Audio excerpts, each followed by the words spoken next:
பாடகர் கிரீஷ் அவர்கள் தலைவர் விஜய புகழ்ந்து பாராட்டி தமிழ்நாட்டோட கரிகால சோழன் அப்படின்னு குறிப்பிட்டு ஒரு குட்டி கதை சொல்லியிருக்காரு. அவர் என்ன சொல்லியிருக்காருன்னா, 2000 வருடங்களுக்கு முன்னாடி இளஞ்சேட் சென்னி அப்படின்னு ஒரு சோழ மன்னர் இருந்தாரு. இவரு கொஞ்சம் வீக்கான சோழ மன்னர். அதனால பாண்டியர்கள் உள்ள வந்து ராஜ்யத்தை எடுக்கிறாங்க. அப்போ சோழராணி கர்ப்பமா இருக்கிறாங்க. அந்த சமயத்துல மக்களோட சேர்ந்து காட்டுக்கு போயிடுறாங்க. சோழ மன்னன் இறந்து போயிடுறாரு. சோழராணி அந்த குழந்தைய பெத்து வளர்க்குறாங்க. சோழ தேசத்தோட கடைசி வாரிசான அந்த குழந்தைய அழிக்கிறதுக்கு எவ்வளவோ ட்ரை பண்றாங்க.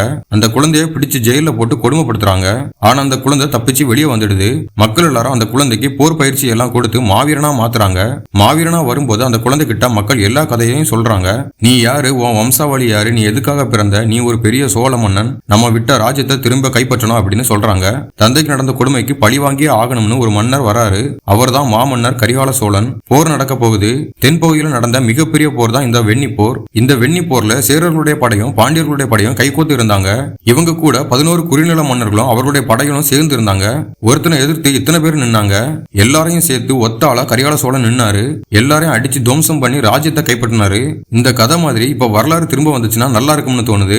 மீண்டும் வருவாரா கரிகாலன் அப்படின்னு தலைவர் விஜய கரிகால சோழனா குறிப்பிட்டு பவர்ஃபுல்லா பேசியிருக்காரு. பாடகர் கிரீஷ் அவர்கள் செம்மையா ஒரு குட்டி ஸ்டோரி சொல்லியிருக்காரு. இதை பத்தி நீங்க என்ன நினைக்கிறீங்க அப்படிங்கறத கமெண்ட்ல சொல்லுங்க.